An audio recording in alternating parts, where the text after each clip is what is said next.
All right, let's jump right into this explainer.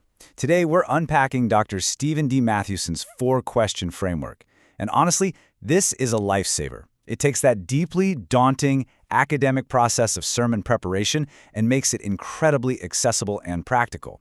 I mean, if you've ever spent hours translating, studying, and breaking down an Old Testament narrative, you know that amazing feeling of finally figuring out what the text actually means. Phew, right?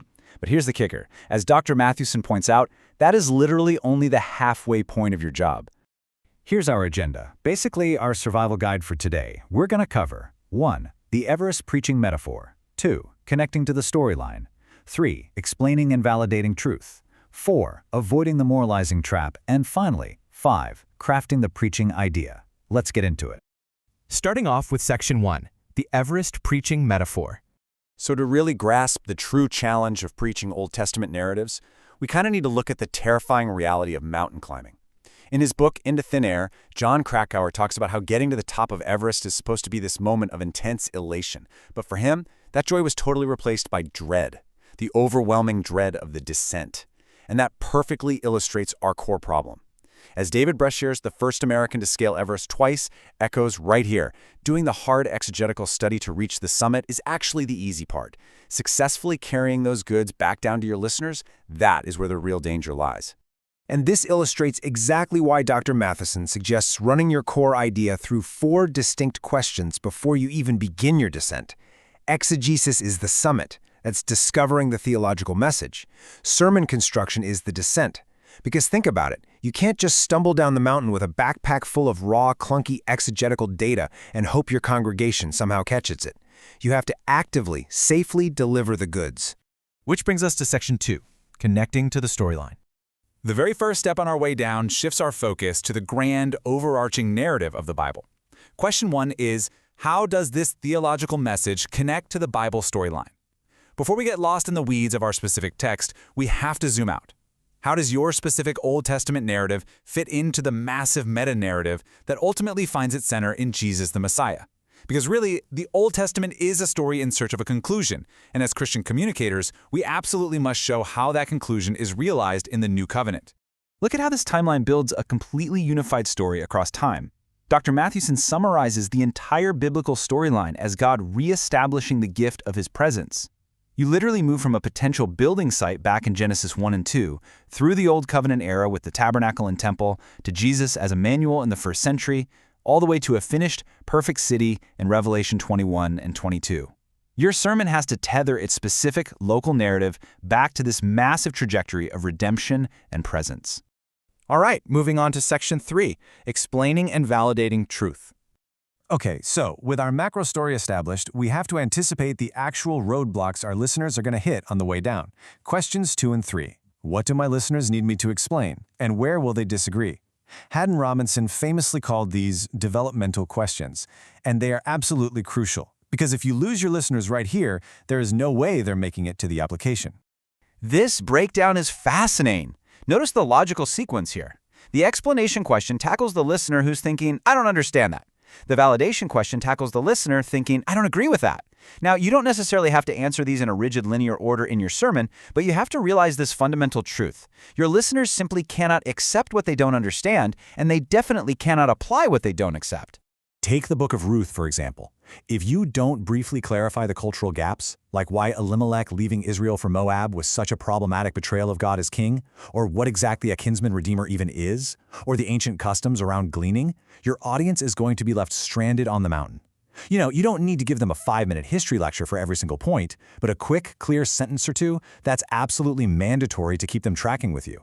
And you also have to anticipate pushback, what a lot of folks call the Tim Keller question, by proving validity using the evidence already sitting right there inside the biblical text. Let's say your big idea from the book of Esther is that God is always in control even when you can't see him. Someone in the pews might be thinking, really, is that actually true? Well, you don't have to look outside the Bible to prove it. Validate it by showing how God overcomes the poor spiritual climate right inside the narrative.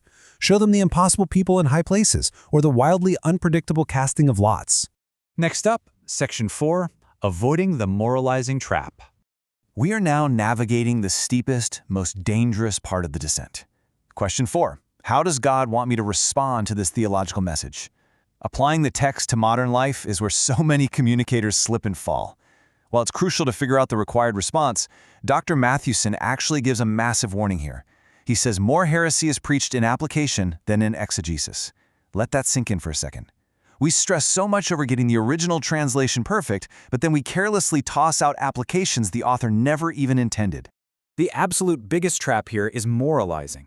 That's when we reduce our application to these little moral life lessons from characters that are totally peripheral to the text's actual theological thrust. Take Gideon's fleece. People incorrectly use that all the time as a generalized how-to guide for finding God's will.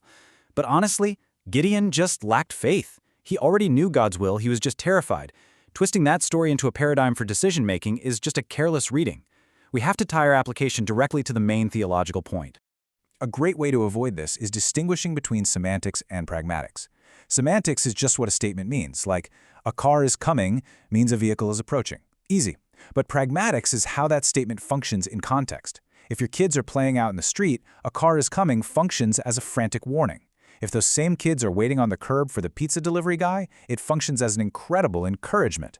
You have to ask yourself, what is the actual pragmatic function, the true ethical thrust of this narrative for my listeners today? Is it a warning, an encouragement, or a call to action? And finally, Section 5, Crafting the Preaching Idea. Okay, we've navigated the steepest dangers and finally reached base camp. All the deep thinking is done. Now we have to package it so it actually delivers. Because here's the truth. People only act on ideas that stick. Think about UPS. We run the tightest ship in the shipping business. 9 words. It's clear, it's concise, and it's incredibly concrete. They didn't use supply chain jargon, they used vivid language that immediately communicated their core value. We have to do the exact same thing with our sermons.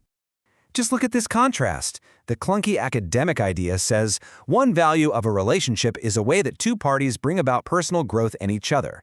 Now that is completely true, but let's be real, you're going to forget it in 5 seconds. But the sticky preaching idea from Proverbs 27, as iron sharpens iron, so one person sharpens another. Boom! It is vivid, dynamic, and it instantly anchors itself in your listener's mind. That's the goal. So when you're packaging your ideas, keep these tips in mind. Aim for 9 to 15 words. Remember that clear is always better than clever. You don't want to cheapen the word of God with trite little slogans. Instead, use intensely personal, conversational language. Instead of saying something academic like, the idolatry of God's people will cause them to miss out, say, when we pursue idolatry, we miss out on God's presence. See how that draws the listener right into the application?